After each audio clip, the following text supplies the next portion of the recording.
and known sizes of things, and we came up with 52 feet in diameter. And so I think that's fairly small. Yeah, so I think that's a reasonable guess. Now, you said there's 9 of them, and you got a brief glimpse at the other ones. How are they different? Oh, they looked completely different. One looked like I called it Jell-O mold, and it looked like a classic Jell-O mold with the rippled sides to it. One was a very flat disc, like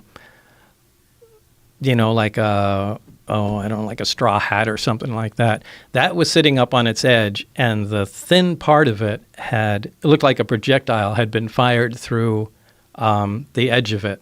So I don't know if they were attempting to see if the metal could be penetrated, or if that's where the thing came from. Maybe it was shot down. But that was the only one where I saw there was, actual physical damage to it. And that one was roughly the same size? They were kind of too far away to tell. And there was several teams that were working on the propulsion system, so there was different teams that were working on these different aircrafts? I don't know. I could only assume. Right. Now, when you're sitting in this thing and you're looking at this otherworldly craft, your goal is to try to figure out how this thing functions. Your goal is to try to figure out how this reactor. But you would imagine they would give you more time than just one day to check that out. Oh, it wasn't one day. Right. Yeah, Barry was there. I think Barry was sleeping there. I'm sure they had. Now, that isn't weird. Up at the Tonopah test range where they work on stealth fighters, you go, I think, 3 weeks on, 1 week off, and you stay up there too. So it's not weird to stay up at the test site. Right. So, I think he pretty much, and he acted like he's been up there for a long time. Yeah. But maybe he's still there.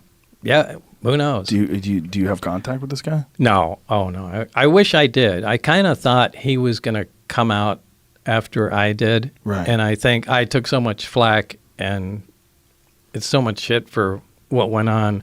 I think I wound up helping security there, and everybody became afraid of, doing or saying anything after that. So what kind of reports did you have to give? So you're not making much progress, right? You're just trying to figure out what this thing is, and it seems impossible. Well, we didn't personally make them. We were always – there was never a lot of information that we gained. The guy, you would call him our supervisor. His name was Dennis Mariani, and kind of a military-looking guy. And he would routinely pop in, during the day and, hey, what's going on, guys? And he would essentially relay any information, anything new we came up with. He was our go-between, where we presented him the information, and then he took it to wherever they were, assembling all the data from everybody. Now, I assume you're working normal days, like an 8-hour day? No. No?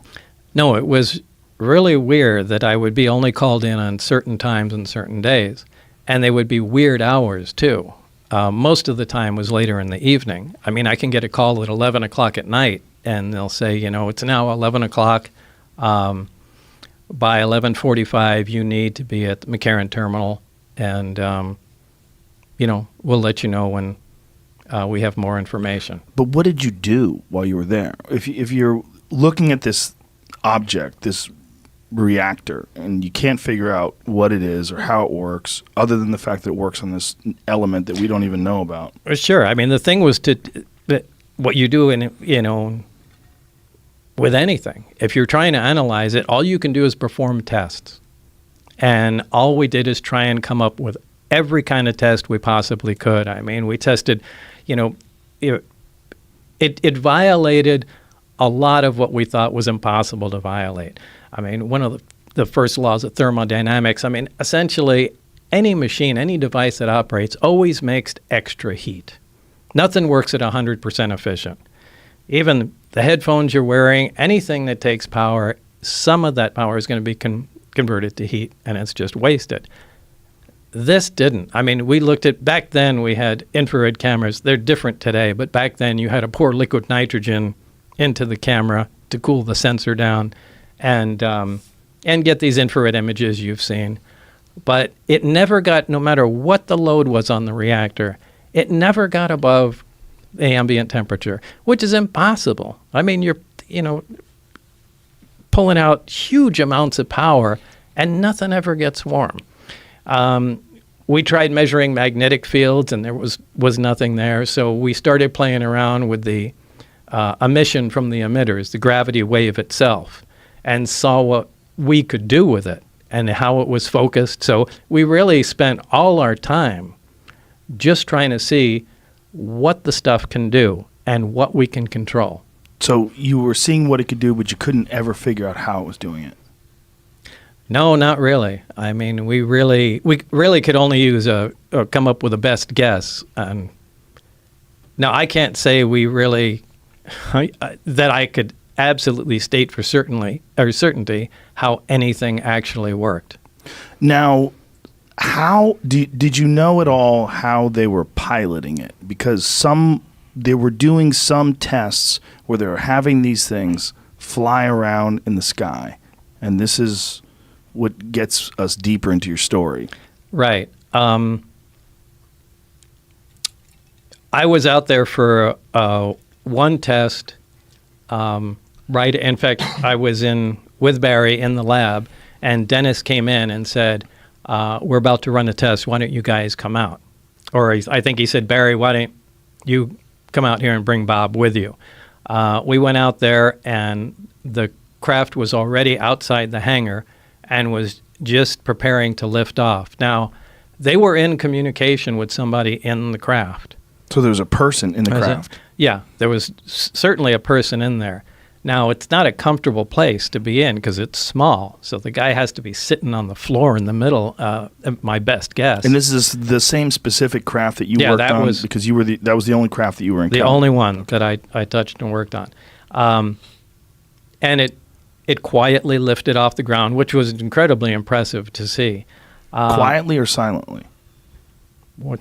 Well, quietly, because it Did it make some sort of a noise? It produced a little corona discharge from the bottom. A corona discharge is kind of a high voltage brush, little bluish glow discharge. As it was lifting off the ground, you can hear a slight hiss sound. Now, as soon as it cleared the ground by about 5 or 10 feet, maybe even less than that, the hissing stopped and the blue glow disappeared. So it lifted off quietly and then it hovered silently, if you want to be specific. Wow. So then what kind of maneuvers was it doing? It took off, for that particular time, it took off, moved a little around to the left and right, and then sat back down. The craft itself, they communicated with it with because I saw the guy talking in a regular VHF radio to the person in the craft. And I even saw the frequency that was on the frequency counter of the communication, the transceiver there. But what's weird is he shouldn't be able to communicate with the craft with a radio. The radio wave should bend around the craft. I mean, it shouldn't be possible. Every single thing about the craft and the way they operated didn't make any sense to us. I mean, that's something we talked about for a while after. Why should the frequency bend around the craft? Well, you really have to look at the way the gravity wave comes out of the craft. There's the reactor's in the center, and there's a waveguide that goes up to the top. There's actually a small appendage that sticks out of the top of the craft, and it produces a heart-shaped gravitational distortion around the craft. Now, if the craft is sitting in the air and you walk underneath it and look up, you actually cannot see the craft. The light bends around it. You're bending gravity, bends light. It bends radio waves. It shouldn't be possible to communicate with a craft that has an envelope around it that's distorting all forms of energy. But they were apparently in contact with it. Somehow or another, so through some unexplained way that they didn't bother explaining to you. Mm-hmm. So this thing gets up, it just does some very simple maneuvers, left, right, goes down. And did they discuss this with you? I mean, they said they wanted you to see it. No, they just wanted, they didn't discuss anything with me. It sat down, we looked around for a bit, and Barry said, let's go back. We went back in the lab. All we got to do was see it. Fast forward, to some months later, I did have the test flight schedule of the craft. Now, they had times they had designated high-performance tests. This obviously wasn't one that was a high-performance test. The high-performance test goes above the mountain range, and they do much more radical moves with the thing. Look, this is a prized item, and they're not doing anything like taking it out of the atmosphere or flying around to other countries or anything like Right. that. They just play with this thing right over the test site. But they were doing some radical moves with it. And since I had the test flight schedule, statistically, the amount of traffic in the surrounding areas on the highway was lowest on Wednesdays. And that's why Dennis told us that all the test flights occurred only on Wednesdays, because it'd be the least chance that anyone would see what's going on. And this was before the government had expanded the forbidden territory around Area 51 and Papoose Lake and all that stuff, right? Yeah, I think that occurred after my story came out. Then people started going up on the mountaintops and trying to look down into there, and they kind of freaked out and then did the land grab and pushed everybody back. But yeah, I think all that occurred long after that I came out. So you're working there, and while you're working there, you're under this crazy schedule. Forgive me for explaining your story, but you would get these phone calls. You would have to go to the airport at 11 p.m., and your wife started thinking that you were having an affair. Yeah, apparently so. Now, I did give my permission to have, as part of the, security clearance process, I gave written permission to have the phones monitored and things of that sort. So they weren't doing any covert stuff. They, with any Q clearance, which is civilian top secret clearance or military top secret clearance, they go talk to friends and, places you've been, make sure you're not connected to foreign countries. But, monitoring your phone is nothing unusual. However, they insisted that, you don't even talk to your loved one, to your partner, to your wife, whatever, about what's going on. So she was essentially in the dark and didn't know the phone was being monitored. Well, part of the security clearance is that not only do you not have any connections to foreign countries and aren't a maniac, but you have to have a stable home life too. Well, she started having an affair with a flight instructor. Now, they were monitoring this on the phone, and they knew it, and I didn't. So they stopped me coming in, and their attitude at the time was, we need to see how this is going to play out, and if Lazar is going to get a little weird or anything. So let's just, hold him off from coming in and, see what happens. And they explained this to you, what was happening?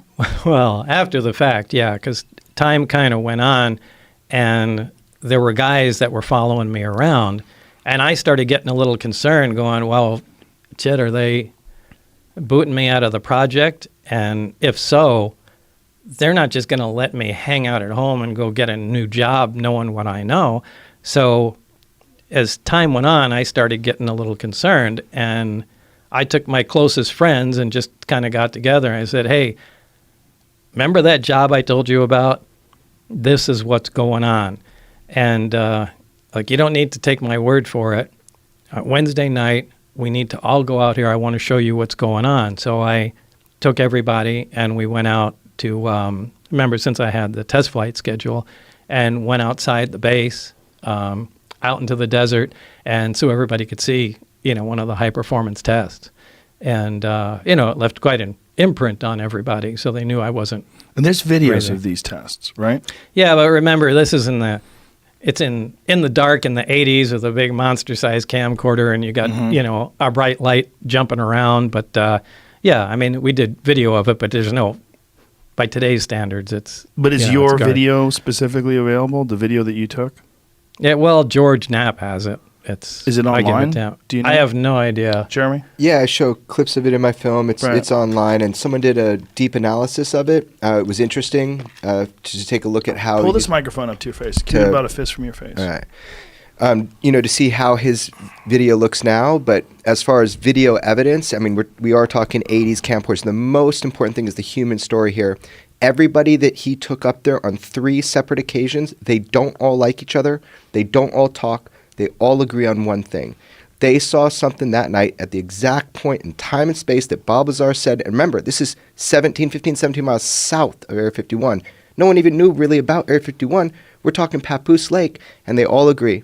They saw something that night they had never seen before, and they've never seen since, right when he said it. So that's one of like the 6 things where I'm like, how did he know? You can dismiss him. I tried to dismiss it.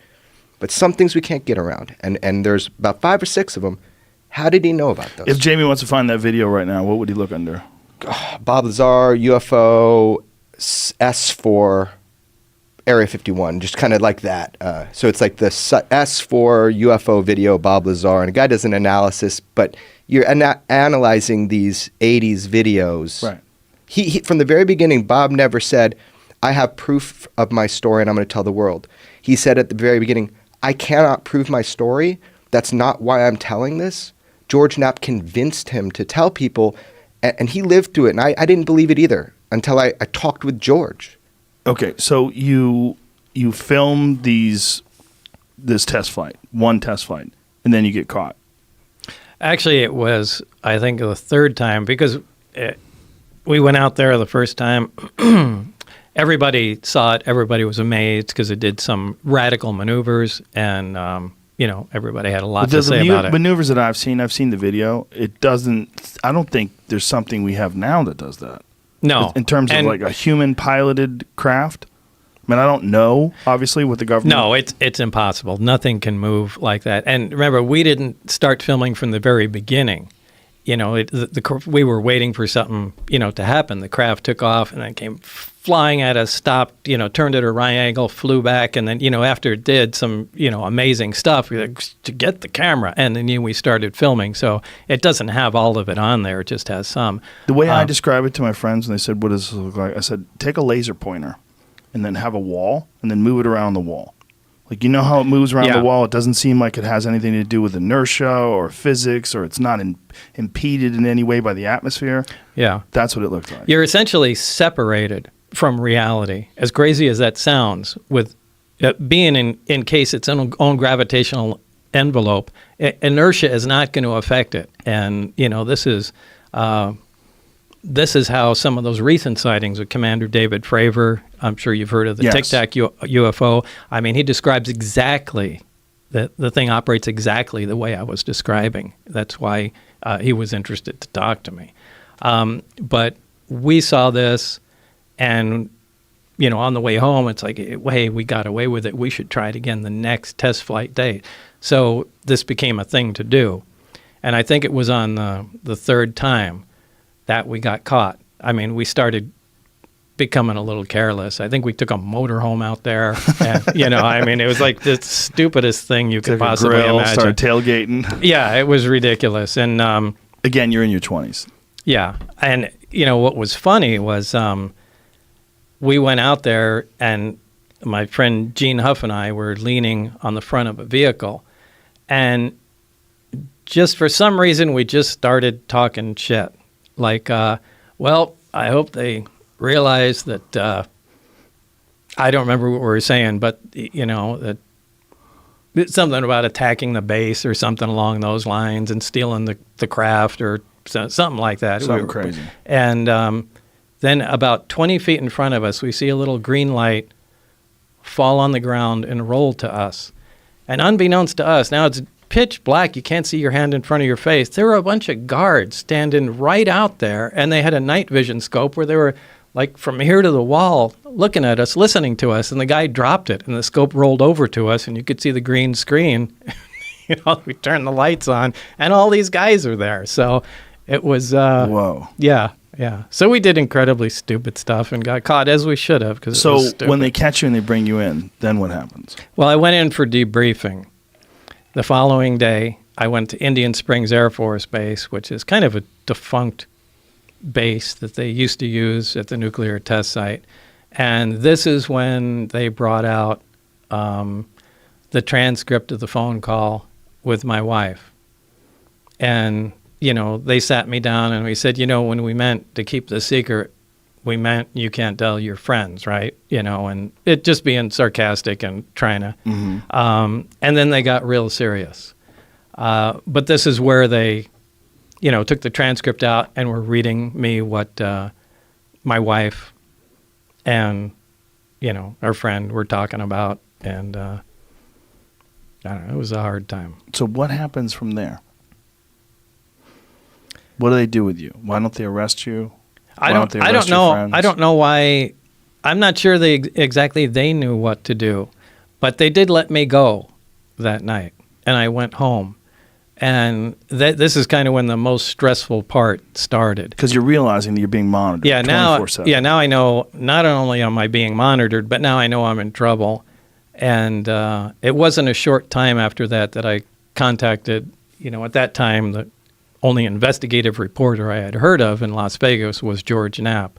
And, told him some of the story because I had no idea what the hell was going to happen at that point. So George Knapp tries to dissect your story, tries to find holes in it, tells it, puts it online, and makes everybody aware of it, and that's how I found out about it. Yeah, to make a long story short.